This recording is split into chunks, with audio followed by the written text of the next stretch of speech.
مصر بتصدر الفوسفات بتاعها خام، بتصدر سنويا 4 مليون طن فوسفات خام. تاخد منهم كام؟ المفروض اصدر اخد فلوس ولا اصدر وما اخدش؟ بتاخد منهم كام حضرتك؟ بتدفع عليهم، خد بال حضرتك، بتدفع عليهم تاني، بتدفع عليهم 80 مليون دولار. يعني اصدر له الفوسفات وادفع عليه 80 مليون دولار من جيبي. هتقول صلاح مجنون بيقول كلام فارغ. لا حضرتك، الفوسفات بيتصدر مجموعه شركات خاصه وشركات شركه واحده حكوميه، بيصدروا الفوسفات من 8 ل 10 دولار للطن، ياخد من صندوق دعم الصادرات 20 دولار على الطن، فبقى انا طلعت 4 مليون طن وخدت عليهم من الدوله 80 مليون دولار. بص يا ريس، 4 مليون طن بصدرهم فوسفات، وبصدر الغاز الطبيعي بتاعي خام. يعني انا بصدر فوسفات خام وبصدر الغاز الطبيعي بتاعي خام. معظمه يروح للاردن يجوزوهم لبعض، استورد من هناك مواد ازوتيه اللي هو خام زائد غاز ب 3.2 مليار دولار سنويا.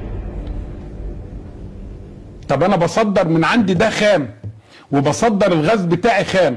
مصر بتصدر سنويا يا سيدي الفاضل 18 مليار متر مكعب خام، قيمتهم 1.8 مليار دولار. معنى كده ان المتر المكعب ب 10 سنت، ال 10 سنت لو كانوا ب 60 قرش النهارده بقوا ب 80 قرش، كلام محترم. بتاخده بكام مصر؟ تشتريه من الشريك بتاعها اللي في قلب البير المصري اللي موجود، المتر المكعب ب 3 دولار. اشتريه ب3 عشان اصدره ب 10 سنت، الا اذا كنت انا راجل مغيب وراجل خام.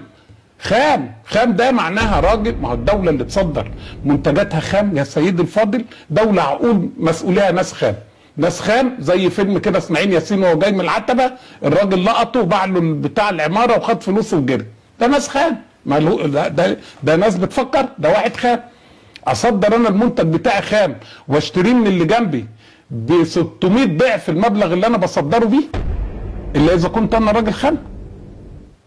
22 مليار دولار اللي مصر بتصدر بيهم بالمناسبه كلهم خام، قطن خام، بترول خام، غاز خام، فوسفات خام، رمل خام. بمناسبه الرمل، كان النهارده في مفروض مؤتمر لتنميه جنوب خليج السويس وغرب خليج السويس وخلافه. مصر فيها رمل موجود، رمل زجاجي في وسط سيناء. وادي السيليكون في غرب الولايات المتحده الامريكيه اللي قاعده بتتنطط بيه درجه نقاء السيليكون هناك 69%. عند حضرتك هنا في سينا 98.5%. مصر بتصدر الرمل بالخام لان احنا ناس خام بالطن كده، الطن ب 12 دولار ل3 دول، ايطاليا وتركيا واسرائيل. يخشوا 3 مراحل. المرحله الاولى يغسل علشان يفصل ال1.5 عن ال98.5. لما تخش المكنه ويغسل، وبالمناسبه المكنه دي زي مكنه غسيل العربيه في محطه البنزين كده، يخش يغسله يطلعه من الناحيه الثانيه نشتريه احنا رمل زجاجي طالع من الطن ب 230 دولار اللي احنا مديهوله ب 12 دولار. فانا سالت قلت المكنه دي ممكن تكون 2-3 مليار حاجه جامده يعني 2 مليون دولار.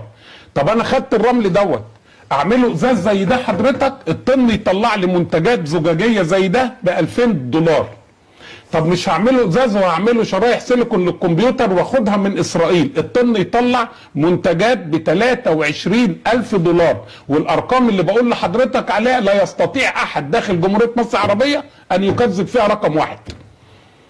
يبقى انا راجل خام ببيع الرمل بتاعي ب 12 دولار للطن، استورد منه منتجات من الطن 23,000 دولار.